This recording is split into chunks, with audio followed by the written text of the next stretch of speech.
할렐루야. 우리 자리에서 일어나셔서 기쁨으로 찬양하겠습니다.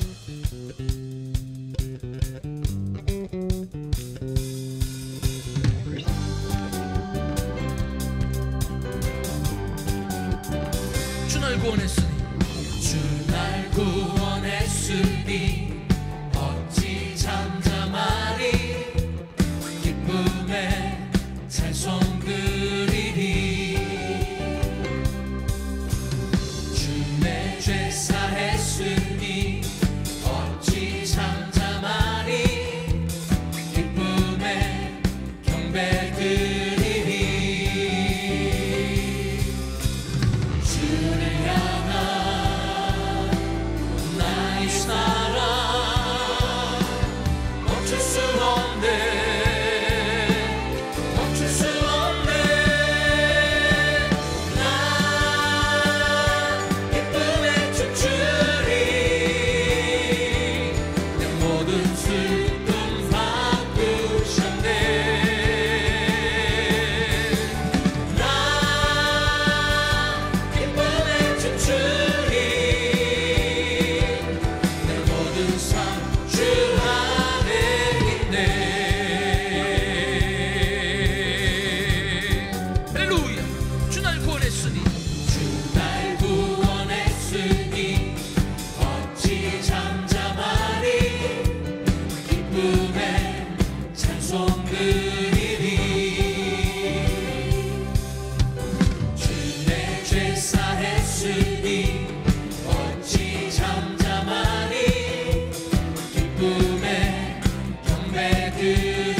일어나라 주의 백성 빛을 발하라.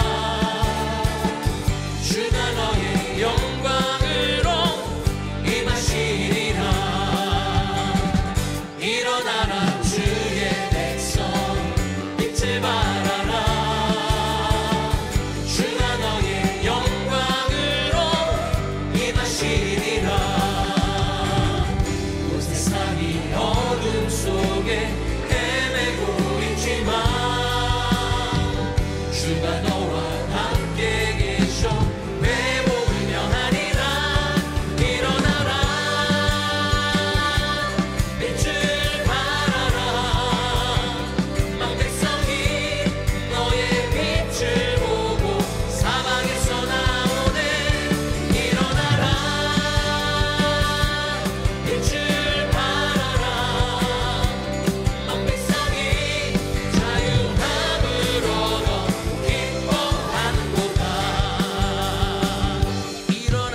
주의 백성 빛을 발하라. 주가 너의 영광으로 임하시리라. 일어나라 주의 백성 빛을 발하라. 주가 너의 영광으로 임하시리라.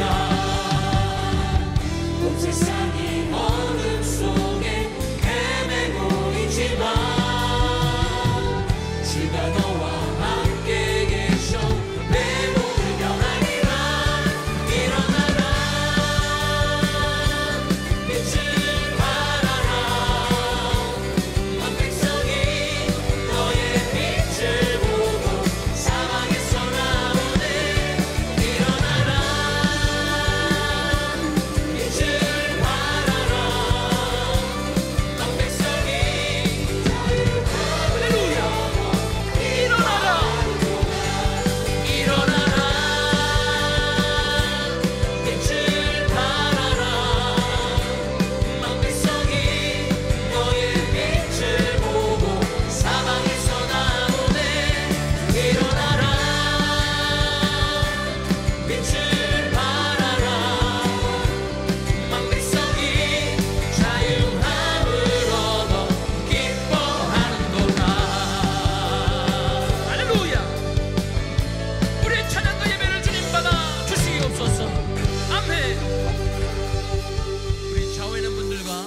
인사하시겠습니다. 사랑합니다.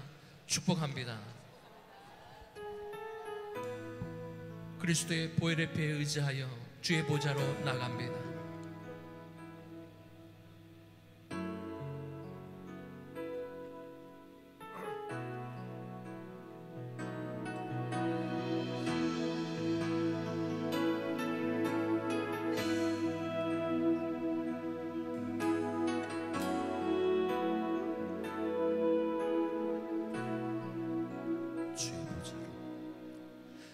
주의 보좌로 나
하나님 앞에 함께 기도합니다.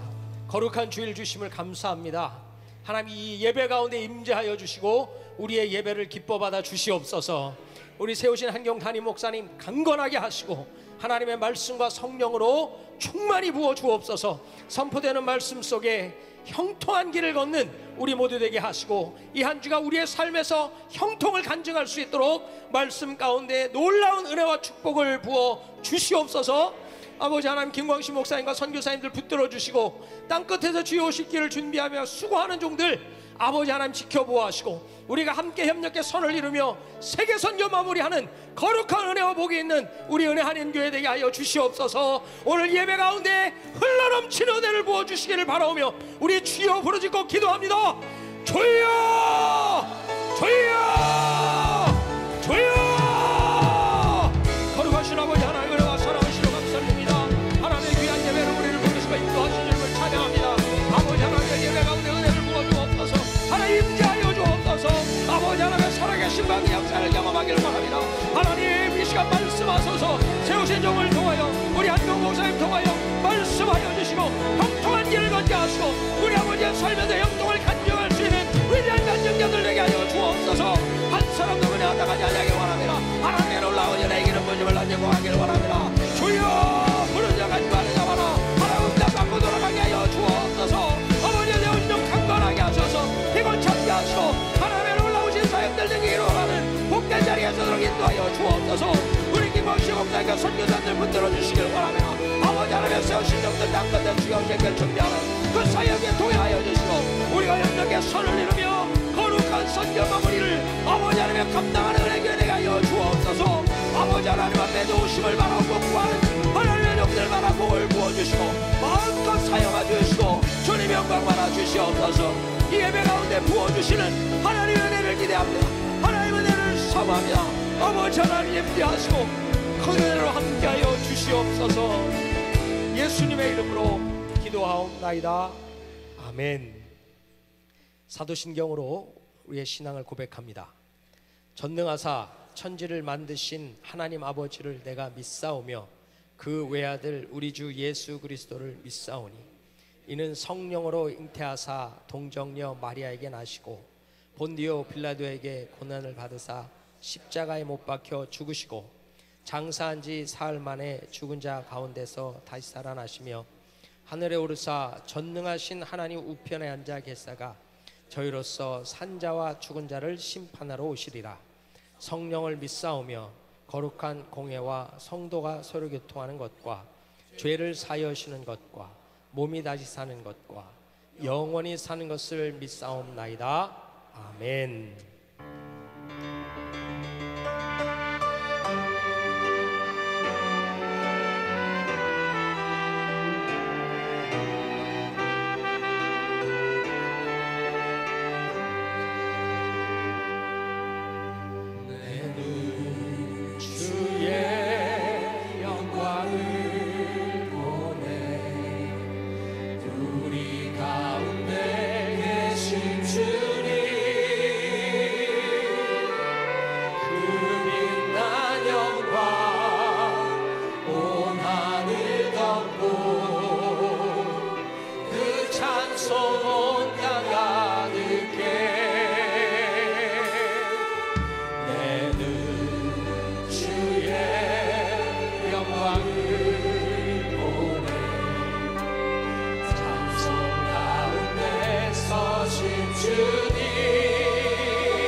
거룩하시고 전능하신 하나님 아버지, 부족하고 연약한 저희들을 사랑하셔서 주님의 백성으로 삼으시고 지난 한 주간 동안도 주님의 은총 가운데 살게 하시고 오늘 복된 주일에 주님 몸된 교회에 나와 기도와 감사와 찬양을 드릴 수 있는 영광을 주신 것을 진심으로 감사드립니다.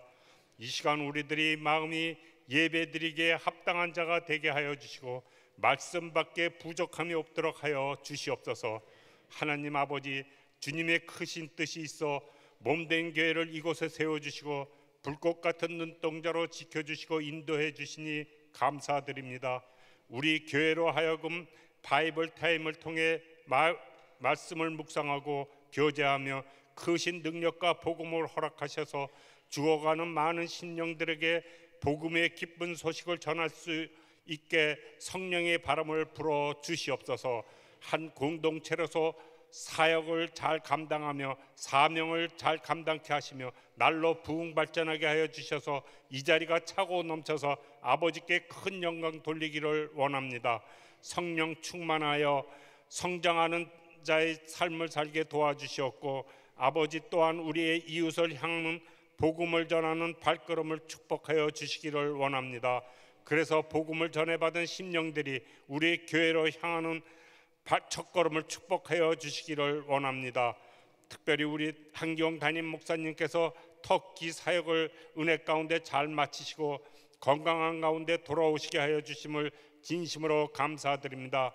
우리 목사님 사역 잘 감당할 수 있도록 강건함을 주시고 오늘 말씀을 통하여 병든 자에게 손을 얻은 즉 낫게 하시고 모든 어려움이 떠나가며 성령 충만케 하셔서 능력 있는 삶을 허락하사 우리 이 시간 회개함으로 오직 주님의 영광을 위하여 헌신 봉사하며 전도함으로 하나님께 영광 돌릴 수 있는 권능과 축복의 귀한 시간이 되게 하여 주시옵소서. 이 시간 예배를 통하여 생명의 말씀을 붙잡기 위하여 참석한 우리 성도님들에게 주님의 신령한 은혜와 감사와 기쁨이 샘솟게 하여 주시옵소서. 우리 교회가 36주년 창립기념 부흥성회가 5월 17일부터 5월 20일까지 성안교회 담임이신 장학봉 목사님을 모시고 행복한 교회, 행복한 가정이라는 주제로 성도님들의 영성의 삶의 지표가 되게 강사 목사님을 위해 성령 충만케 하게 붙들어 주시기를 기도합니다. 그레이스 프리덤 35기를 통해 캔디데이트들이 모두에게 시간마다 은혜가 차고 넘쳐 주 안에 형통한 삶을 살게 하여 주시옵소서.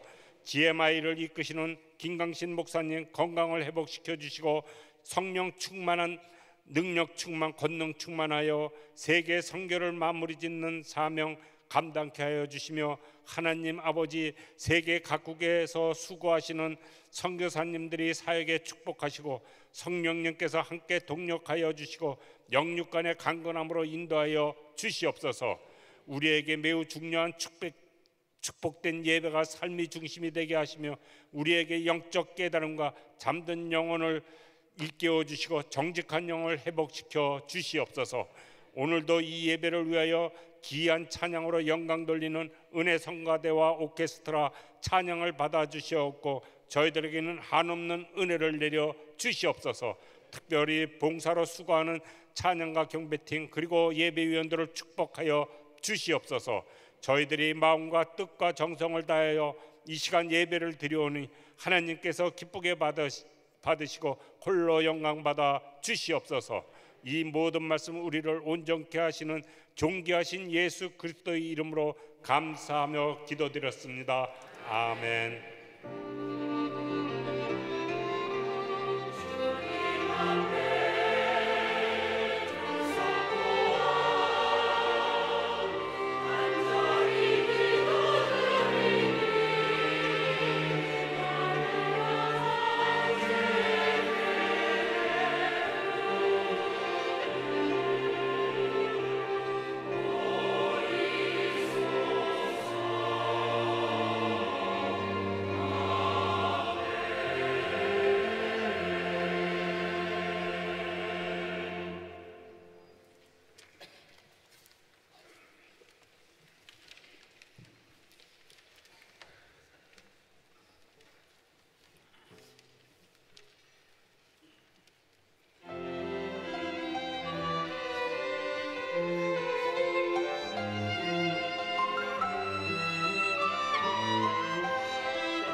하나님께 박수로 감사하겠습니다. 감사합니다. 네, 은혜 성가대 귀한 찬양 감사합니다. 할렐루야. 우리 성도님들께서 기도해 주셔서 터키 DD 8기를 은혜 가운데 잘 마치고 왔습니다. 터키 선교는 정말 힘든 그 사역인데 하나님께서 이번에 놀라운 은혜를 베풀어 주셨어요. 은혜 주신 하나님께 감사하겠습니다. 감사합니다. 자, 우리 옆 사람하고 인사하겠습니다. 반갑습니다. 은혜 많이 받으세요. 할렐루야. 자, 오늘 하나님의 말씀 사무엘하 21장 1절로 14절 말씀 서로 교독합니다. 다윗의 시대에 년부년 3년 기근이 있으므로 다윗이 여호와 앞에 간구하매 여호와께서 가라사대 이는 사울과 피를 흘린 그 집을 인함이니 저가 기브온 사람을 죽였음이니라 하시니라. 기브온 사람은 이스라엘 족속이 아니요 아모리 사람 중에서 남은 자라. 이스라엘 족속들이 전에 저희에게 맹세하였거늘 사울이 이스라엘과 유다 족속을 위하여 열심히 있으므로 저희 죽이기를 꾀하였더라. 이에 왕이 기브온 사람을 불러 물으니라. 다윗이 저에게 묻되 내가 너희를 위하여 어떻게 하랴? 내가 어떻게 속죄하여야 너희가 여호와의 기업을 위하여 복을 빌겠느냐? 기브온 사람이 대답하되 사울과 그 집과 우리 사이의 일은 은금에 있지 아니하오나 이스라엘 가운데서 사람을 죽이는 일은 우리에게 있지 아니하니이다. 왕이 가로되 너희의 말하는 대로 시행하리라. 저희가 왕께 고하되 우리를 학살하였고 또 우리를 멸하여 이스라엘 경내에 머물지 못하게 하려고 모해한 사람의 자손 7을 내어 주소서. 여호와의 빼신 사울의 고을 기브아에서 우리가 저희를 여호와 앞에서 목매어 달겠나이다. 왕이 가로되 내가 내어 주리라 하니라. 그러나 다윗과 사울의 아들 요나단 사이에 서로 여호와를 가리켜 맹세한 것이 있으므로 왕이 사울의 손자 요나단의 아들 무비보셋은 아끼고 이에 아야의 딸 리스바에게서 난 자 곧 사울의 두 아들 알모니와 무비보셋과 사울의 딸 메라백에서 난 자 곧 무울 사람 바실레의 아들 아드리엘의 5 아들을 잡고 저희를 기브온 사람의 손에 붙이니 기브온 사람이 저희를 산 위에서 여호와 앞에 목매어 달매 저희 7 사람이 함께 죽으니 죽은 때는 곡식 빼는 처음 날 곧 보리배기 시작하는 때더라. 아야의 딸 리스바가 굵은 배를 가져다가 자기를 위하여 반석 위에 펴고 곡식 배기 시작할 때부터 하늘에서 비가 시체에 쏟아지기까지 그 시체에 낮에는 공중의 새가 앉지 못하게 하고 밤에는 들짐승이 범하지 못하게 한지라. 이에 야야의 딸 사울의 첩 리스바의 행한 일이 다윗에게 들리매 다윗이 가서 사울의 뼈와 그 아들 요나단의 뼈를 길앗 야베스 사람에게서 취하니 이는 전에 블레셋 사람이 사울을 길보아에서 죽여 벳산 거리에 메어 단 것을 저희가 가만히 가져온 것이라. 다윗이 그곳에서 사울의 뼈와 그 아들 요나단의 뼈를 가지고 올라오매 사람들이 그 달려 죽은 자들의 뼈를 거두어다가 사울과 그 아들 요나단의 뼈와 함께 베냐민 땅 셀라에서 그 아비 기스에미에 장사하되 모두 왕의 명대로 쫓아 행하니라. 그 후에야 하나님이 그 땅을 위하여 기도를 들으시니라. 아멘. 우리 성도님들의 삶은 주 안에서 형통한 삶이 되시기를 예수 이름으로 축원합니다. 주 안에서 형통한 삶은 하나님의 뜻이 우리 안에 이루어져서 하나님께 영광 돌리는 삶이 되는 것입니다. 하나님께서 함께 하시면 형통한 삶이 되는 줄로 믿습니다. 사람들이 나름대로 열심히 신앙생활을 하는 가운데서도 꽉 막힌 문제들이 있을 때가 있습니다. 그렇게 오랫동안 기도를 해도 응답이 되지 않냐고 정말 힘들고 어려운 그러한 삶의 그 여건 가운데 참 힘든 시간을 보내는 그러한 시간이 있을 때도 있어요. 우리가 나름대로 이것은 정말 돼야 되는데 또 왜 이렇게 정말 간구하고 매달려도 이런 문제들이 해결되지 않을까, 이런 답답한 문제들을 안게 될 때 사람들은 때로는 힘들어하고 낙심되는 그런 시간을 보낼 때도 있습니다. 그러다가 정말 하나님의 놀라우신 은혜로 그 꽉 막혔던 문제들이 풀어질 때 정말 그 마음 가운데 시원한 그런 은혜를 체험하는 그런 경우를 또 체험할 수 있습니다. 대도시에 가게 되면 대부분 교통체증으로 아주 어려움을 겪습니다. 빨리 가야 되는데 차가 꽉 막혀 있을 때 너무 힘든 거죠. 그러다가 이제 길이 확 열려지게 되면 아주 이 마음이 후련해지고 또 시원해지는 것을 경험하곤 합니다. 오늘 이 말씀을 듣는 성도님들의 삶 속에 정말 그렇게 교통체증과 같이 또 꽉 막힌 그러한 문제들이 하나님의 은혜로 다 열려지기를 예수 이름으로 축원합니다. 그 열려지는 은혜가 형통한 삶이 바로 여러분 삶 가운데 있기를 예수 이름으로 축원합니다. 오늘 본문 말씀은 다윗이 이 왕으로 통치하는 시대에 계속해서 가뭄이 있었습니다. 이 1년도 아니고 2년 그리고 3년이 지나도 비가 오질 않습니다. 그러니까 얼마나 답답하겠습니까? 그래서 하나님 앞에 기도하는 가운데 하나님께서 왜 가뭄이 있어야 되는지, 이렇게 오랜 기간 동안 가뭄이 있어야 되는지를 그 이유를 알려주십니다. 그래서 이 14절 하반절에 보면 그 후에야 하나님이 그 땅을 위하여 기도를 들으시니라. 그렇게 기다려도 비가 오지 않았는데 그 비가 오지 않는 그 이유가 뭐냐? 그것은 기브온 사람들을 학살했기 때문이라는 거예요. 사울 왕이 기브온 사람들을 학살한 그 죄 때문에 이렇게 하나님께서 하늘문을 닫으셨다 하는 것을 알게 됩니다. 그래서 이제 그 문제를 해결하기 위해서 이제 기브온 사람들에게 물었을 때 이제 사울의 자손들 가운데 7을 내어달라는 것입니다. 그래서 그 7을 목매달아 죽입니다. 그 일이 있고 난 후에 이제 하나님께서 하늘문을 여시고 비를 쏟아부어 주셨다 하는 것이 오늘 이 본문의 내용입니다. 여러분, 우리가 이 현실적으로 꽉 막힌 문제들을 만나게 되어졌을 때 참 그것을 내 힘으로 해결할 수 없을 때 참 안타깝죠.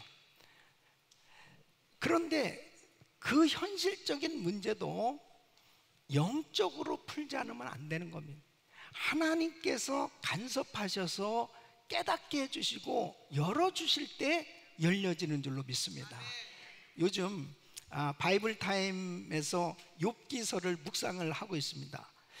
욥의 문제를 가지고 욥이 지금 엄청난 환난을 당하고 있습니다. 그 욥의 문제 때문에 욥과 욥의 세 친구가 계속 변론을 합니다. 지금 우리는 계속해서 그 말씀을 묵상하면서 아마 우리 성도님들이 굉장히 어려운 시간을 보낼 거예요. 그 해석하기가 그렇게 쉽지는 않습니다.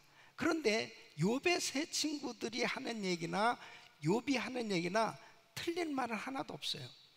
다 나름대로 욥의 세 친구들도 욥이 그렇게 어려운 환난을 겪고 있는 것은 네가 무슨 죄가 있기 때문에 그렇지 않느냐, 너 빨리 깨달아야 된다, 그것을 좀 너무 안타까운 마음을 가지고 자기의 모든 신앙의 지식을 총동원해서 욥을 설득시키려고 끊임없이 지금 변론하고 있는 거고, 또 욥 자신도 참 기가 막힌 거예요. 자기가 아무리 생각해도 정말 잘못한 것이 없는 것 같은데 참 그런 환난을 당한 가운데서 이 욥의 세 친구가 이야기하는 것은 전혀 도움도 되지도 않고 끊임없이 마음에 상처만 받으면서 계속 변론을 하고 있습니다. 그런데 어때요?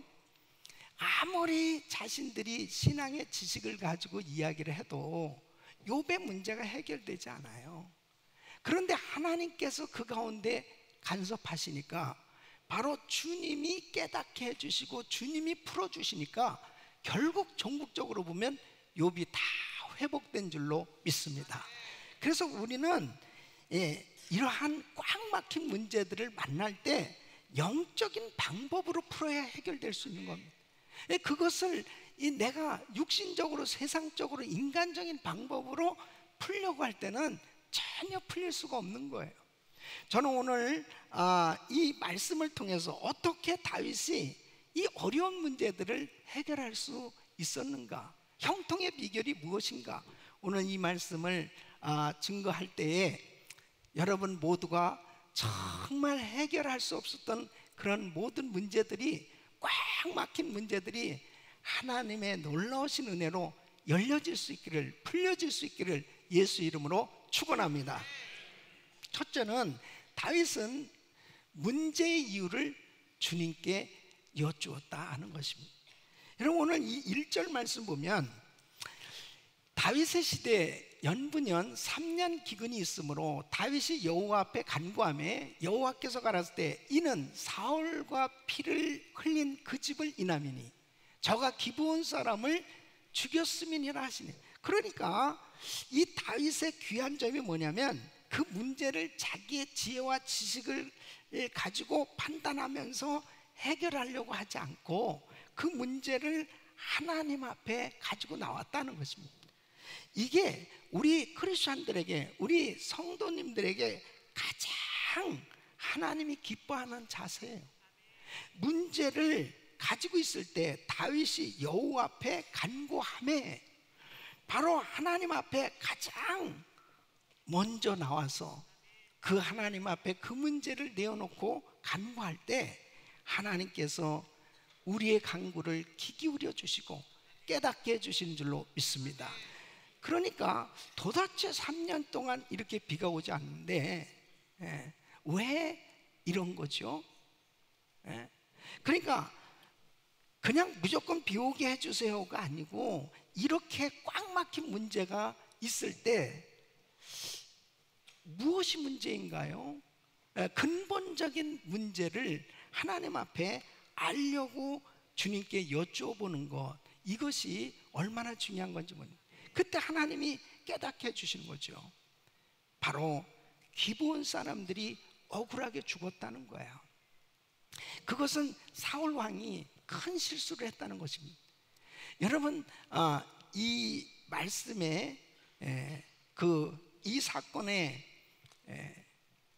그 원인을 살펴보면 여호수아 9장에 나와 있습니다. 그때 이제 여호수아와 가나안 땅을 정복할 때에 이 기브온 사람들이 얼마나 두려웠겠습니까? 그러니까 아주 멀리서 온 사람처럼 꾸밉니다. 그래서 낡은 옷을 입고 그리고 낡은 신발을 신고 그리고 아주 쉰 그 곰팡이 난 음식을 가지고 여호수아 앞에 오는 거예요. 그래서는 우리 동맹을 맺읍시다, 화친합시다, 우리 죽이지 마세요 하면서 부탁을 하죠. 그랬을 때 여호수아가 깜빡 속습니다. 아주 멀리서 이렇게 온 사람들처럼 여겨졌기 때문에 그것을 그대로 받아줘요. 그래가지고 하나님 앞에 맹세를 하는 겁니다. 이 기브온 사람들을 죽이지 말라, 그렇게 죽이지 않겠습니다, 맹세를 한 거예요. 그랬는데 사울 왕이 그 하나님과 맹세한 것을 어기고 기브온 사람들을 학살했어요. 이것이 하나님 앞에 죄가 된 겁니다. 그러니까 도대체 왜 3년 동안 비가 오지 않냐 이거죠. 그 비가 오지 않는 그 이유가 뭘까? 그랬는데 하나님 앞에 여쭈어 봤더니 그 이유가, 그 문제의 이유를 알려주셨습니다. 여러분 우리가 신앙생활 하면서 정말 답답한 문제들이 생겨질 때가 있어요. 도무지 막혀서 꼼짝 못할 것 같은 그런 어려운 일들을 당할 때가 있죠. 반드시 영적으로 풀지 않으면 안 돼요. 하나님 앞에 모든 근원을 아시는 우리 주님 앞에 구하면 우리 주님이 알려주신 줄로 믿습니다. 그래서 깨닫게 되어지니까 바로 그 근본적인 문제가 해결될 수 있는 거죠. 여러분, 우리가 애타게 기도할 때 오랫동안 기도해도 이루어지지 않는 그런 문제가 있다거나, 또 정말 여러분 가운데 그렇게 간절히 기도하는데도 불구하고 꽉 막혀있는 그런 문제들이 있다면 한번 점검해 보셔야 돼요.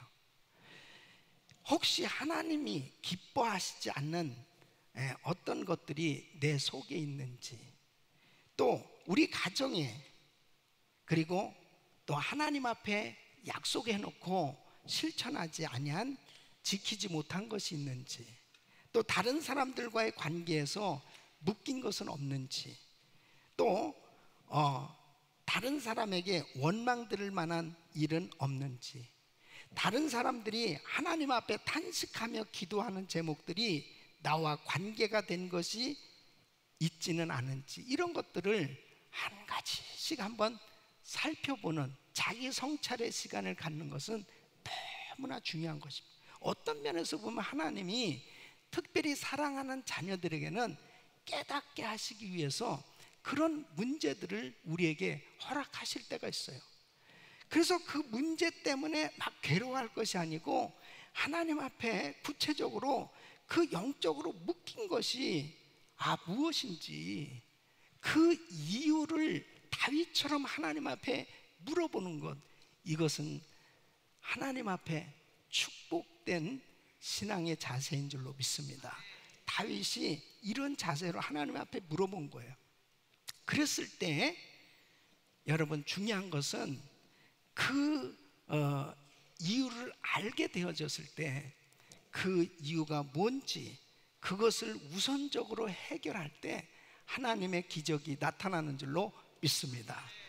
여호수아서 7장에도 보면 이스라엘 백성들이 이제 여호수아가 가나안 땅을 정복할 때 여호수아서 7장에 아이성 전투에서 실패하게 됩니다. 아니, 틀림없이 하나님께서 가나안 땅 정복하게 해주신다고 그랬고, 그 다음에 여리고성을 그냥 간단하게 정복했어요. 그런데 왜 아이성 전투에서 실패하냐 이거죠. 이유를 모르겠는 거예요. 그래서 여호수아가 막 괴로워하면서 정말 몸부림치죠. 그때 하나님이 깨닫게 해주잖아. 여호수아야, 왜 엎드려 있니? 바로 그들 이스라엘 백성들 가운데 죄가 있다는 거예요. 그것을 알게 해주시잖아요. 나중에 보니까 이 아간이라는 사람이 아름다운 시내산의 외투 한 벌과 금은을 숨겼어요. 그 절대 구별해서 하나님 앞에 드리도록 손대면 안 되는 건. 그런데 바로 이 아간이 죄를 범했습니다. 그것을 나중에 알게 됐습니다. 여호수아서 7장 24절 26절 보면 여호수아가 이스라엘 모든 사람으로 더불어 세라의 아들 아간을 잡고 그 은과 외투와 금덩이와 그 아들들과 딸들과 소들과 나귀들과 양들과 장막과 무릇 그에게 속한 모든 것을 이끌고 아골골짜기로 가서 여호수아가 가로되 내가 어찌하여 우리를 괴롭게 하였느냐, 여호와께서 오늘날 너를 괴롭게 하시리라 하니 온 이스라엘이 그를 돌로 치고 그것들도 돌로 치고 불사르고 그 위에 돌무더기를 크게 쌓았더니 오늘날까지 있더라. 여호와께서 그 극렬한 분노를 그치시니 그랬습니다. 그러므로 그곳 이름을 오늘날까지 아골골짜기로 부릅니다. 이 아간의 죄를 해결했더니 아이성 전투는 간단히 승리하게 된 걸 볼 수 있습니다. 여러분, 우리가 신앙생활하면서 바로 하나님의 뜻을 발견하는 것, 이것이 얼마나 중요한지 모릅니다. 사람들은 현실적으로 그냥 꽉 막힌 문제, 어려운 거, 안 되는 거, 힘든 거, 이런 것만 가지고 자꾸 괴로워하고 힘들어하고 어려워할 때가 있습니다. 그러다 기도하다가 그냥 중단하고, 기도하다가도 뭐 응답도 없구나, 그러니까 실망하고 낙심하고 그럴 때가 있어요. 그런데 문제의 이유를 알아야 되는 거죠.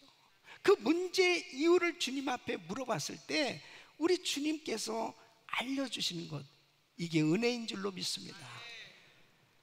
여러분, 우리가 미국의 부흥을 위해서 기도하고 또 한국의 부흥을 위해서 기도할 때 때로는 미국의 죄를 대신해서 회개하고 한국의 죄를 대신해서 이 회개하는 이유가 여기에 있는 거예요. 그래서 정말 어떤 때는 내 자신이 잘못하지 않았다 하더라도 그 공동체에 속한 사람들의 죄를 놓고 그것을 나의 죄처럼 여기면서 기도해야 될 그런 때가 있습니다. 바로 그 아간의 죄 때문에 결국 그 공동체가 다 힘들었던 것처럼 바로 그 공동체를 위해서 기도하는 것, 그 공동체의 죄를 가지고 기도하는 이런 시간이 얼마나 중요한지 모릅니다. 그래서 역대하 7장 14절에 이렇게 말씀하거든요. 내 이름을 일컫는 내 백성이 그 악한 길에서 떠나 스스로 겸비하고 기도하여 내 얼굴을 구하면 내가 하늘에서 듣고 그 죄를 사하고 그 땅을 고칠지라 그랬습니다. 그러니까 바로 이스라엘의 기근과 재앙을 일으키는 것은 이스라엘이 하나님 앞에 행한 죄 때문이다. 그래서 이 죄를 함께 같이 회개할 때 하나님께서 그 땅을 고쳐주신다라고 이렇게 약속을 하는 겁니다. 여러분, 다니엘도 하나님 앞에 자기 민족의 죄를 대신해서 회개하면서 기도하는 것을 볼 수 있습니다. 다니엘서 9장 19절로 20절 보면 우리 같이 한번 읽게요. 시작.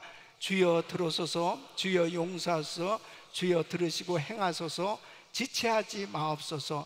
나의 하나님이여, 주 자신을 위하여 하시옵소서. 이는 주의 성과 주의 백성이 주의 이름으로 일컫는 바 됨이니이다. 내가 이같이 말하여 기도하며 내 죄와 및 내 백성 이스라엘의 죄를 자복하고 내 하나님의 거룩한 산을 위하여 내 하나님 여호와 앞에 간구할 때에 그래서 70년 이 포로 생활 후에 이스라엘을 회복시켜 주시겠다는 이 약속을 붙들고 하나님 앞에 철저히 회개하면서 기도하는 겁니다. 이것은 자기의 죄뿐 아니라 민족의 죄를 끌어안고 하나님 앞에 기도할 때 하나님께서 이 이스라엘을 회복시켜 주시고 메시아를 보내주셔서 이제 인류 구속 역사하실 것을 약속하시는 것을 볼 수 있습니다. 우리 사랑하는 성도 여러분, 때로는 우리가 정말 어려운 문제들을 가지고 있을 때 이것이 내 개인, 우리 가정의 문제가 될 때도 있고 우리 나라의 문제가 될 때도 있어요. 그럴 때 우리는 그 문제의 이유를 하나님께 물어보는 것이 얼마나 중요한 건지 모릅니다. 바로 이 땅에 부흥이 일어나기를 우리는 꿈꾸고 있습니다. 정말 이 부흥이 일어나기 위해서는 하나님 앞에 철저히 회개하지 않고서는 부흥이 일어나지 않는 것입니다. 그 부흥을 위해서는 하나님 앞에 그 문제의 이유를 물어볼 때 우리 주님이 깨닫게 해주신 줄로 믿습니다. 다민족 기도회 때 우리가 이 미국의 부흥을 위해서 기도하면서 이 미국의 죄를 하나님 앞에 간절히 조목조목 기도하는 시간을 가졌어요.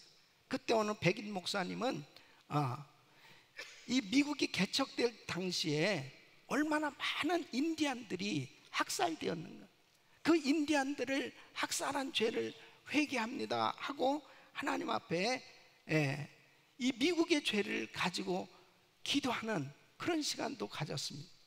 여러분, 어떤 면에서 보면 너무 우리가 영적으로 모르는 부분들이 참 많을 때가 있습니다. 하나님이 그 모든 문제를 다 알고 계시고 그 문제를 풀어주실 때만이 그 구체적으로 문제가 해결되는 줄로 믿습니다. 우리의 삶 가운데 너무 내 힘으로 해결할 수 없는 이런 문제가 있을 때 꼭 먼저 해야 될 것은 하나님 앞에 나가서 그 문제의 이유를 물어보는 거예요. 오늘 이 다윗이 이 3년간 기근이 왔을 때 이 문제를 풀 수 있었던 첫 번째 키가 우리 주님 앞에 나가서 물어봤다는 것입니다. 우리 성도님들이 정말 영적인 방법으로 해결할 수 있는 이런 은혜가 있기를 예수 이름으로 축원합니다. 두 번째는 다윗은 최선을 다해서 공의의 보상을 시행했다는 것입니다. 이것은 이제 이 말씀을 깨달았어요. 자, 다윗이 가뭄의 이유를 알게 됐습니다. 그 이유를 알게 됐을 때 기브온 사람들에게 가서 묻습니다. 자, 3절 말씀 보니까 다윗이 저에게 묻되 내가 너희를 위하여 어떻게 하랴? 내가 어떻게 속죄하여야 너희가 여호와의 기업을 위하여 복을 빌겠느냐? 이제 이 문제를 깨달았잖아요. 아, 기브온 사람들이 학살됨으로 인해서 이 억울하게 죽음으로 인해서 하나님께서 그것을 죄로 여기시고 이것을 해결하게 하시기 위해서 이렇게 가뭄이 있었구나 하는 것을 알았단 말이에요. 그래서 이제 그 기브온 사람들에게 물어본 거예요. 그러니까 기브온 사람들이 이렇게 말합니다. 5절로 6절 보면 저희가 왕께 고하되 우리를 학살하였고 또 우리를 멸하여 이스라엘 경내에 머물지 못하게 하려고 모해한 사람의 자손 7을 내어주소서. 여호와의 빼신 사울의 고을 기브아에서 우리가 저희를 여호와 앞에서 목매어 달겠나이다. 왕이 가로되 내가 내어주리라 하니라. 자, 이제 이 기브온 사람들이 무엇을 요구하냐면, 자, 사울 왕이 이렇게 우리 민족을 학살했습니다. 그렇기 때문에 사울의 자손 가운데 7을 내어주세요. 그럼 우리가 목매달아 죽이겠습니다. 이게 기브온 사람들의 요구입니다. 여러분, 이 기브온 거민들의 요구를 다윗이 받아주기가 너무 힘든 거죠. 왜냐하면 이 다윗이 오해를 받기 쉽습니다. 아, 선왕 이 사울 왕의 모든 자손들을 다 죽이는구나. 사람들이 이 다윗을 정말 오해할 수 있고, 그리고 다윗 입장에서도 너무 힘든 거예요. 예. 그래서 또 사실 이 요나단의 아들 무비보셋은 살려주는 그 이유가 요나단과 다윗이 언약을 맺은 것이 있기 때문에 그것도 살려줘야 되고, 또 여러 가지로 참 고민이 많이 있었을 것입니다. 그러나 다윗이 나라의 왕으로서 이 일을 해야만 이 문제가 해결되지 않고서는 이스라엘에 계속 재앙이 끊임없이 있을 수밖에 없다는 걸 알기 때문에 그 공의의 보상을 시행하는 것입니다. 여러분, 우리가 말씀을 깨달았으면 말씀을 실천해야 될 줄로 믿습니다. 아무리 말씀을 실천하는 것이 힘들고 어려워도 그것을 해야 되는 거예요. 여러분, 우리 삶에 주님께서 그 문제의 이유가 영적으로 묶인 일이다, 묶여진 일이다 하는 것을 보여주신다면 우리는 아파도 힘들어도 순종해야 돼요. 순종해야 됩니다. 그래야 열려질 수 있는 거예요. 그래야 열려집니다. 그러니까 오늘 14절 하반절에 그 후에야 하나님이 그 땅을 위하여 기도를 들으시니라 그랬습니다. 기브온 거민이 학살된 그 핏값이 해결된 후에야 기도를 들으셨다는 뜻입니다. 여러분, 마태복음 18장 18절 보면 진실로 너에게 이르노니 무엇이든지 너희가 땅에서 매면 하늘에서 매일 것이요 무엇이든지 땅에서 풀면 하늘에서도 풀리리라. 하늘에서 풀려야 이 땅에서도 풀린다는 거예요. 여러분, 영적인 이유로 막힌 것들은 하나님 앞에 하늘에서 풀어야 될 줄로 믿습니다. 주님이 풀어주셔야 돼요. 그래서 주님이 이렇게 말씀하십니다. 마태복음 5장 23절로 24절 보면 그러므로 예물을 제단에 드리다가 거기서 내 형제에게 원망 들을 만한 일이 있는 줄 생각나거든 예물을 제단 앞에 두고 먼저 가서 형제와 화목하고 그 후에 와서 예물을 드리라는. 이 묶인 것, 사람들과의 이 불편한 관계, 이런 것들이 먼저 풀어져야 된다는 거예요. 예. 그걸 풀라는 거예요. 베드로전서 3장 7절에 이렇게 말씀합니다. 부부지간의 문제도 마찬가지입니다. 남편 된 자들아, 이와 같이 지식을 따라 너희 아내와 동거하고 저는 더 연약한 그릇이요 또 생명의 은혜를 유업으로 함께 받을 자로 알아 귀히 여기라. 이는 너희 기도가 막히지 아니하게 하려 함이라. 어떤 사람은 부부싸움을 하면 기도가 잘 된대. 그거는요 정말 잘못된 생각입니다. 그 기도가 잘 된다는 것은 사실 기도를 화풀이 한다는 거지. 예? 저 인간 좀 어떻게 손 좀 봐주시옵소서 뭐 그렇게 화풀이를 하느냐고, 그게 기도가 잘 된다는 거예요. 여러분, 그건 기도가 아닙니다. 기도는 하나님 뜻대로 하는 게 기도예요. 그 하나님 뜻대로 하는 기도가 쫙 하나님 앞에 올라가야 될 거 아니에요. 올라가야 되는. 그러니까 부부가 싸우면은 기도가 막히는 거예요. 여러분, 기도가 막히는 것보다 괴로운 건 없어요. 예? 영적인 사람이 기도할 때 기도가 꽉 막혀 보세요. 그 숨 막혀서 정말 답답한 겁니다. 주님이 깨닫게 하시는 거죠. 너 그거 풀지 않으면 하늘에서 풀려질 수가 없다는 거예요. 그래서 우리는 풀어야 돼요. 풀어야 돼. 예? 부부지간의 문제 다 푸시기를 바랍니다. 풀어야 돼요. 예. 어떤 사람은 부부가 그렇게 싸운 정말 이제는 풀려고 그러면 뭐라 그러면 목사님이 살아보래. 왜 나보러 살아보라 그러니까 왜? 자기들이 싸우고 왜 나보러 살라고 그래? 예? 풀어야 돼요. 풀어야 돼. 아멘. 풀어야 돼. 성도들끼리도 마찬가지죠. 우리 교회같이 은혜가 충만한 교회가 어디 있어요? 얼마나 귀한 성도들이, 너무너무 귀한 성도들이잖아요. 그래도 서로 풀지 못하는 사람들이 있어요. 예? 그걸 풀어야 됩니다. 막힌 다음에 다 허물어져야 돼. 허물어져야 돼. 신앙생활 하면서도 그냥 내 멋대로 내 마음대로 할 말 못할 말 막 미워하고 싫어하고 시기하고 질투하고 마음대로 그렇게 신앙생활을 하는 것은 하나님이 기뻐할 수가 없죠. 그건 계속 묶이는 겁니다. 끊임없이 묶이는 거예요. 우리는 하나님의 뜻이라면 다 풀어야 돼요. 예. 이것이 내가 살 길이라니까요. 그게 하나님 앞에 복 받을 길이란 말이에요. 어떤 형제가 목사님한테 찾아왔습니다. 목사님, 제가 예수 믿기 전에 이웃집에 그 노끈을 훔쳤습니다. 근데 제가 예수를 믿고 난 다음에 회개하고 그 노끈을 돌려줬습니다.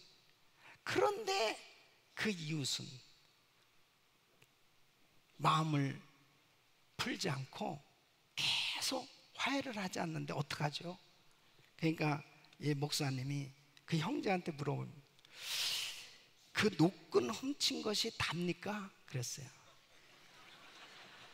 그러니까 이 사람이 당황하면서 하는 얘기가 뭐냐면, 사실 그 노끈에 매여 있는 송아지는 아직 안 돌려줬습니다. 온전한 회개가 아니죠. 온전한 회개가. 그러니까 정말 깨달았으면 문제를 해결해야 되는 거죠. 해결해야 되는. 세리장으로 살았던 삭개오, 그가 예수님을 만났잖아요. 그 주님의 은혜를 받고 나서 그가 완전히 삶의 태도가 달라졌습니다. 누가복음 19장 8절에 보면 내 소유의 절반을 가난한 자들에게 주겠사오며 만일 네 것을 토색한 일이 있으면 4배나 갚겠나이다. 그러니까 이 삭개오는 자신이 그동안 미워하고 자기를 미워하고 원망하던 그런 이웃들과의 관계가 완전히 회복된 진정한 구원의 삶을 살게 된 줄로 믿습니다. 이렇게 살아야 되는 거죠. 예. 그러니까 영적으로 묶인 일이라고 주님이 보여주신다면 힘들어도 어려워도 그것을 해결해야 된다는 거예요. 최후의 만찬을 그린 레오나르도 다빈치의 유명한 일화가 있습니다. 그가 최후의 만찬을 그릴 때 동료 화가하고 대판 싸운 동료 화가하고 그렇게 싸워가지고 그 동료 화가가 너무 미운 거예요. 너무 보기 싫고 정말 이 마음의 분을 삭힐 수가 없습니다. 그래서 12제자 가운데 그 동료 화가를 가룟 유다를 그릴 때 거기다 그린 거예요. 가룟 유다. 다른 사람이 보더라도 아 이거는 어느 화가다 그럴 정도로 알 만큼 가룟 유다의 얼굴을 그린 것. 근데 문제가 생겼어요. 예수님 그림을 그려야 되는데 안 그려지는 거예요. 아무리 그릴래도 안 그려지는. 여러분 최후의 만찬에서 제일 중심이 예수님인데 예수님이 안 그려지면 어떻게 되겠습니까? 기도하면서 깨닫게 된 거죠. 그 동료 화가를 미워하고 있는 그 마음을 하나님이 기뻐할 수가 없는 거예요. 그래서 다시 그 가룟 유다의 얼굴을 지워버리고 그 동료 화가와 다 풀었을 때 예수님의 그림이 잘 그려져서 위대한 작품이 만들어졌다는 겁니다. 여러분 풀어야 됩니다. 정말 저는 꽤 몇 년이 지난 몇 년 전의 일인데요. 우리 교회에 오셔서 예수를 믿고 그리고 은혜를 받은 분이에요. 이분은 그냥 조용하게 신앙생활 하시다가 질병으로 인해서 천국에 가셨어요. 근데 이분이 천국에 가시면서 가기 전에 주변 사람들에게 자기하고 걸려 있었던 사람들에게 다 전화를 한 거예요. 그래서 다 용서를 구하고 또 용서를 하기도 하고 그러면서 다 풀고 천국에 갔다는 그 이야기를 듣고 제가 얼마나 감동을 받았는지 모릅니다. 여러분 그래요. 우리 인생을 살면서 얼마나 많은 사람들이 걸려서 지내는지 모릅니다. 그게 하나님이 기뻐하시지 않아요. 지금 다윗이 이렇게 하나님의 뜻을 알았지만은 이것을 순종하기에는 너무 어려웠습니다. 어려웠어도 다윗은 순종을 한 거예요. 그렇기 때문에 나라를 살릴 수가 있었던 것처럼 여러분 하나님의 말씀을 이렇게 아무리 들어도 내가 실제로 실천하지 않으면 순종하지 않으면 내 삶 속에 아무런 일이 일어나지 않습니다. 힘들고 어려워도 손해가 된다 하더라도 괴롭고 고통스러워도 말씀대로 순종하면 주님이 책임져 주신 줄로 믿습니다. 그럴 때 내 마음대로 사는 게 승리한 게 아닙니다. 내 마음대로 내 멋대로 내 고집대로 한 것 그것이 절단고 지나놓고 나면 후회가 막심한 그런 잘못된 결과를 초래하지만 힘들고 어려워도 하나님의 말씀이라면 좁은 길을 선택하고 순종한 사람은 하나님께서 책임져 주신 줄로 믿습니다. 세 번째는 다윗은 공의를 행하면서도 긍휼함을 잊지 아니했습니다. 다윗이 이런 공의를 행하면서 아주 마음에 뭉클할 정도의 그런 감동적인 사건이 발생하게 됩니다. 그것이 뭐냐면 이제 사울의 이 자손들 이 7을 이제 내어주는데 사울의 첩 리스바라는 여인의 2 아들이 있어요. 그 2 아들과 그 다음에 손자들 5 해서 7이 목매달아 죽게 되는데 그 사울의 첩 리스바는 그 어머니의 마음으로 이 시체들을 지키는 거예요. 그래서 이 시체 곁을 떠나지 않습니다. 낮에는 새들이 날라와서 이 시체를 해하고 또 밤에는 동물들이 와서 이 시체들을 또 해할 수 있죠. 그러니까 봄부터 가을까지 6개월 동안이나 밤낮으로 그 시체 곁을 떠나지 않고 지키는 겁니다. 여러분, 낮에는 얼마나 이 태양빛이 장렬한, 그리고 밤에는 얼마나 춥겠습니까? 그런 그 위험한 곳에서 여자가 얼마나 무섭고 힘든 그런 시간을 보냈겠습니까? 그러면서도 그 자식 사랑 때문에 그곳을 떠나지 않고 비가 시체에 쏟아지기까지 그렇게 했다는 것입니다. 이 이야기가 이 다윗 왕에게 들려집니다.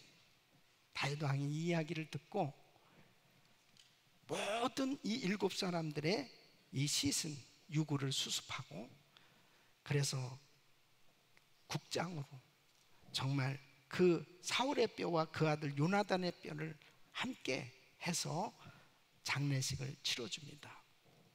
여러분, 공의를 행하면서도 이 긍휼함을 잃지 않았던 이 다윗의 마음을 하나님이 참 기뻐하십니다. 여러분, 우리가 신앙생활하면서 중요한 것이 뭐냐? 하나님은 심판하시면서도 꼭 긍휼을 잊지 아니하시고 긍휼을 베풀어 주셨어요.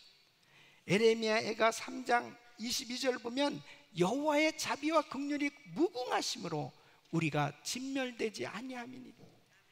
또 에레미야가 3장 31절로 32절 보면 이는 주께서 영원토록 버리지 아니하실 것이며 저가 비록 근심케 하시나 그 풍부한 자비대로 긍휼히 여길 것입니다.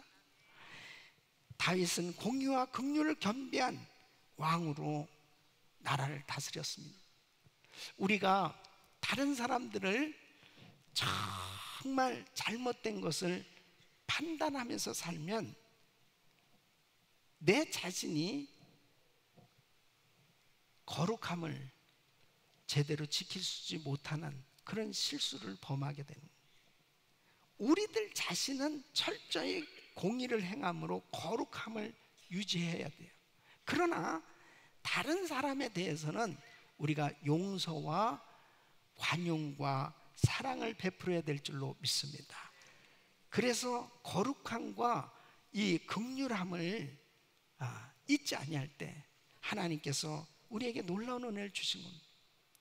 특별히 우리 성도의 삶은 다른 사람들의 어려움을 나의 어려움처럼 느끼고 다른 사람들의 실수를 나의 실수같이 아파하면서 그들을 위해서 오히려 우리 자신들이 회개하면서 더 그들의 아픔을, 그들의 입장을 다시 한번 생각하면서 위해서 기도할 때 하나님께서 그걸 기뻐하십니다. 다른 사람의 실수, 다른 사람의 잘못을 기뻐하거나 박수치는 그런 일은 잘못된 겁니다.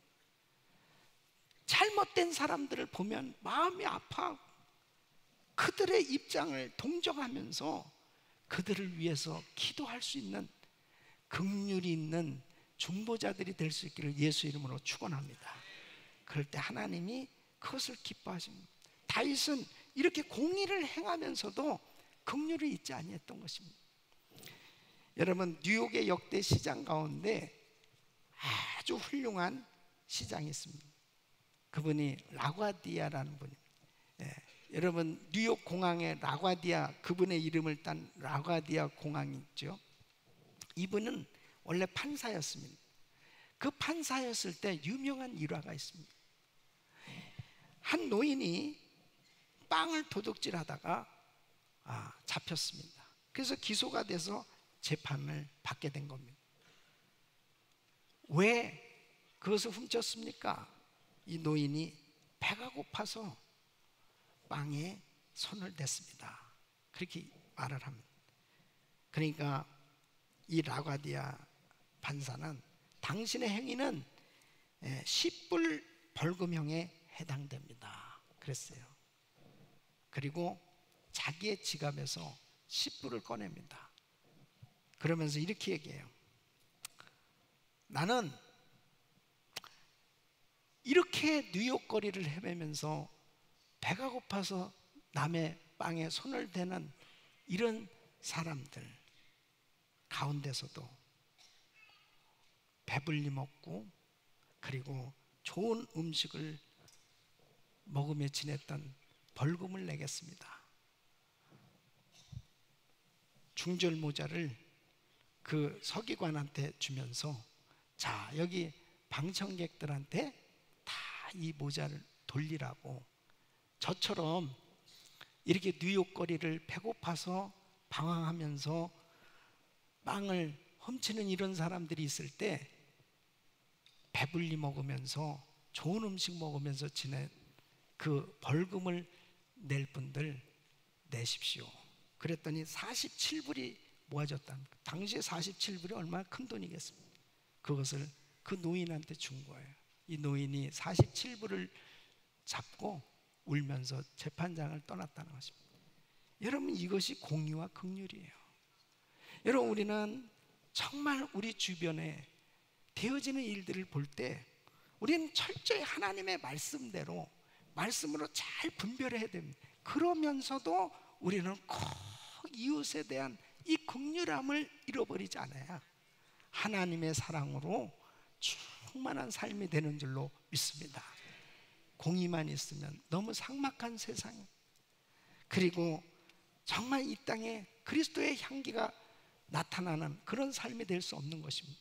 오늘 저는 이 말씀을 통해서 도무지 풀리지 않던 문제, 해결되지 못했던 문제, 3년 동안이나 비가 오지 않냐고 아무리 애를 써도 자신들의 힘으로 해결할 수 없었던 이 문제를 다윗은 어떻게 풀었는가? 하나님 앞에 그 이유를 물어봤어요. 그 이유를 알게 되었을 때 힘들고 어렵지만 그 문제를 해결하기 위해서 행했습니다. 실천했어요. 순종했어요. 그리고 그 공의를 행하면서도 긍휼을 베풀었기에 하나님께서 이 다윗의 이 귀한 신앙을 기뻐하셔서 놀라운 응답을 주신 줄로 믿습니다. 우리 사랑하는 성도 여러분, 여러분 삶 가운데 당하고 있는 힘들고 어려운 일이 있다면 꼭 영적으로 푸시고 그리고 하나님의 놀라운 손길로 승리하시기를 예수 이름으로 축원합니다. 기도하겠습니다. 우리 주님 앞에 믿음으로 기도하실 때 우리 성도님들은 어떤 문제들을 가지고 계십니까? 하나님은 다 문제의 그 이유를 아시죠. 그 주님 앞에 내어놓으세요. 그리고 순종하기로 작정하십시오. 힘들어도 한번 해보세요. 반드시 하나님 책임져 주십니다. 우리 주여 부르짖고 기도합니다. 주여, 주여, 주여. 고마우신 아버지 하나님, 은혜와 사랑을 진심으로 감사합니다. 하나님 아버지 하나님, 우리의 죄를 용서하여 주시옵소서. 아버지 하나님, 우리의 죄를 용서하여 주시옵소서. 하나님, 우리의 잘못을 용서하여 주시옵소서. 하나님 아버지 하나님, 주여 주님께서 역사하여 주시옵소서. 아버지 하나님, 주님께서 아버지 하나님 주여 말씀대로 아버지 하나님 주여 주님 우리 아버지 하나님 행하며 그 말씀에 순종하여 아버지 하나님 주여 사랑하며 아버지 하나님 용서하며 아버지 하나님 주여 화목하며 하나님 뜻대로 우리 아버지 하나님 주여 순종하기를 원합니다. 하나님 아버지 하나님 역사하여 주시옵소서. 주님께서 우리 아버지 은혜를 베풀어 주시옵소서. 아버지 하나님 축복하여 주시옵소서. 주님께서 함께 하심을 감사합니다. 주여 주님께서 아버지는 우리 가정들이 다 화목하게 하여 주시고 아버지 하나님 되게 하여 주시옵소서. 예수 이름으로 기도합니다. 아멘. 우리 말씀 생각하시면서 찬양 드리겠습니다.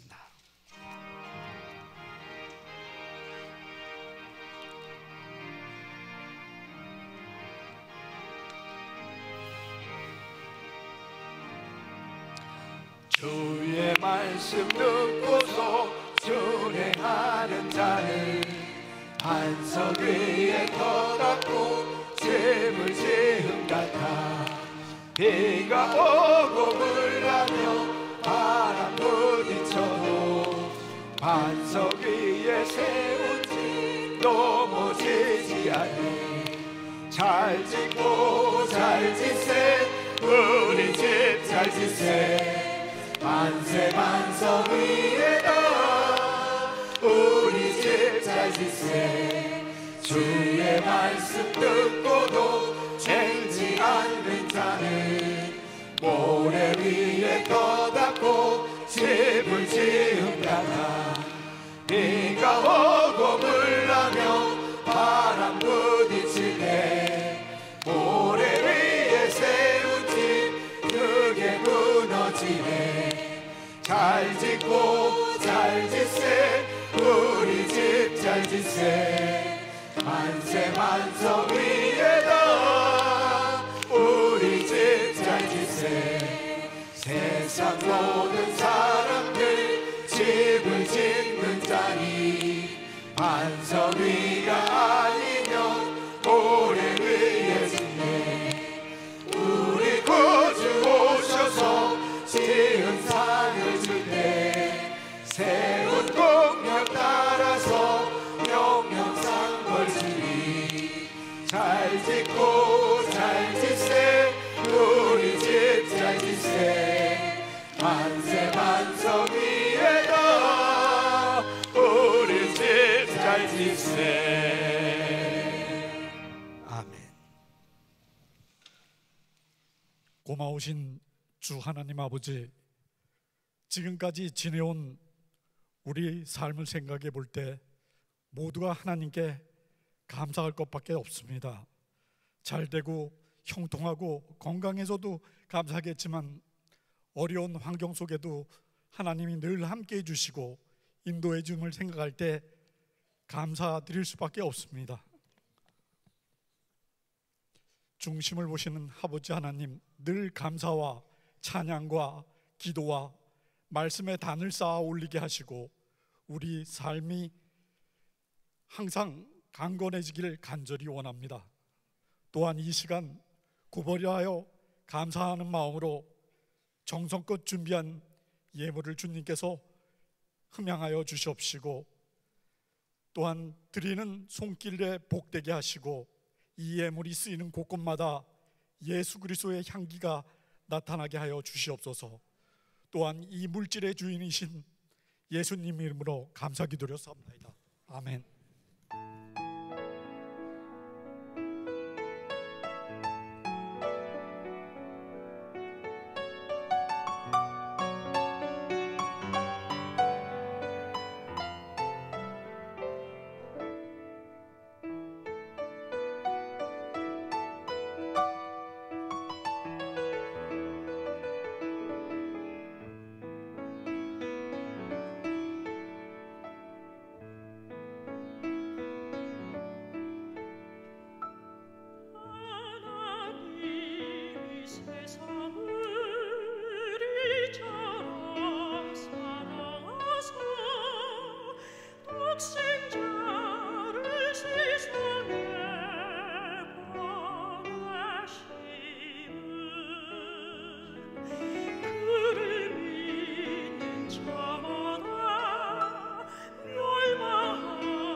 거룩하신 아버지 하나님, 오늘도 사랑하는 성도님들이 귀한 예물을 정성껏 주님께 드렸습니다. 믿음으로 주님 앞에 10의 1을 구별해 드리고 1,000번째로 또 감사로 은퇴선교관 건축을 위해서 또 하나님 앞에 믿음으로 간절한 소원을 가지고 주님 앞에 예물을 올려드린 귀한 성도들의 중심을 받으시고 평생 살아가면서 물질 때문에 시험 들고 물질 때문에 걱정하는 일이 없도록 마음껏 후히 베풀고 나눠주고 세계 선교를 위해서 쓰임받는 삶이 되게 하여 주시옵소서. 하나님 앞에 형통한 자가 되어서 형통한 삶이 되어 우리 주님의 영광을 드러내는 복된 삶이 되게 하여 주시옵소서. 예수 그리스도 이름으로 간절히 축복하며 기도합나이다. 아멘. 우리 두 손을 높이 드시고 모든 영광을 하나님께,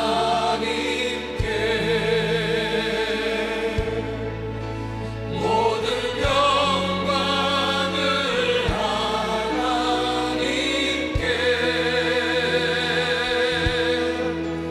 온 왕과 그 땅에 주 사모합니다.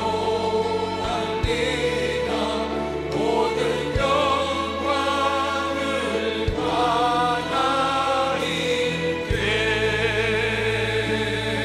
우리 하나님께 박수로 감사와 영광 돌리겠습니다. 감사합니다. 우리 옆 사람들하고 인사하시겠습니다. 사랑합니다. 축복합니다. 형통하세요. 할렐루야. 자, 한 주간도 형통한 삶이 되시길 예수 이름으로 축원합니다. 주님께 감사합니다. 할렐루야.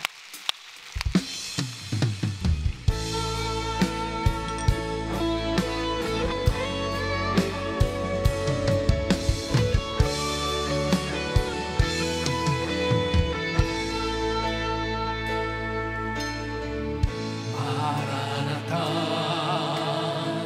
주 예수여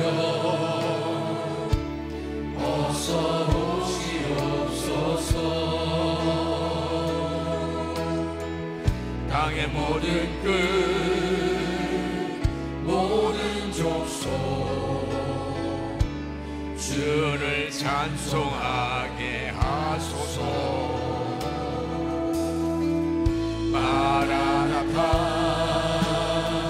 주 예수여 어서 오시옵소서.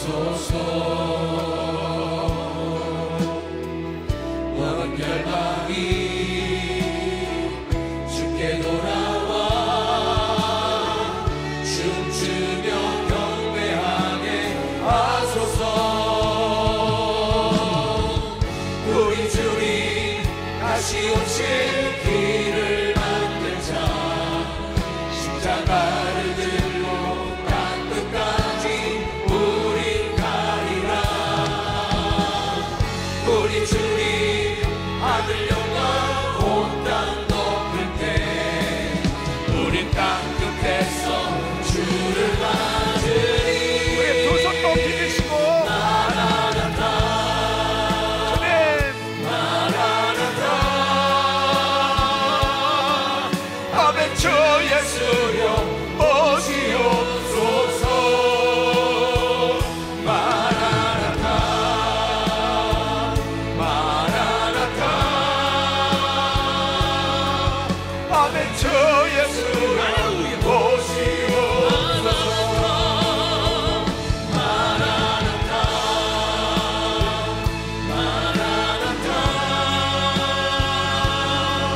두 손을 가슴에 모으시고 몸이 아픈 분들은 아픈 곳에 믿음으로 손 얹으십시오. 이 시간 주님이 만져주신 줄로 믿습니다. 고마우신 아버지 하나님, 우리 성도님들의 삶은 형통한 삶이 되게 하여 주시옵소서. 아버지 하나님, 꽉 막힌 문제들이 하나님의 놀라우신 개입하심과 만져주심과 축복하심으로 열려지게 하여 주시옵소서. 아버지 하나님, 모든 문제의 원인을 알게 하여 주시옵소서. 그 문제를 풀 수 있는, 또 실천할 수 있는, 순종할 수 있는 용기와 믿음을 더하여 주시옵소서. 긍휼과 사랑을 베풀 수 있는 은혜가 넘치게 하여 주시옵소서. 그래서 아버지 하나님 뜻대로 삶으로 평생 형통한 자가 되게 하여 주시옵소서. 아픈 곳에 손 얹었습니다. 치료 하나님 만져 주시옵소서. 내가 나사렛 예수 이름으로 명하노니 모든 병만은 떠나 갈지어다. 모든 불치병은 떠나 갈지어다. 모든 흑암의 세력은 떠나 갈지어다. 가정에서 떠나 갈지어다. 자녀들에게서 떠나 갈지어다. 사업장에서 떠나 갈지어다. 교회에서 떠나 갈지어다. 주님 역사하여 주시옵소서. 우리 성도들의 삶이 형통한 삶이 되게 하여 주시옵소서. 이제는 우리 구주 예수 그리스도의 은혜와 우리 하나님 아버지의 그 무한하신 사랑과 성령님의 감동감화 교통 충만하옵신 은총이 다윗처럼 모든 문제를 영적으로 풀고 하나님의 역사하심을 경험하는 복된 삶이 되길 원하는 모든 성도님들 머리 위 이제로부터 영원토록 함께 있을지어다. 아멘.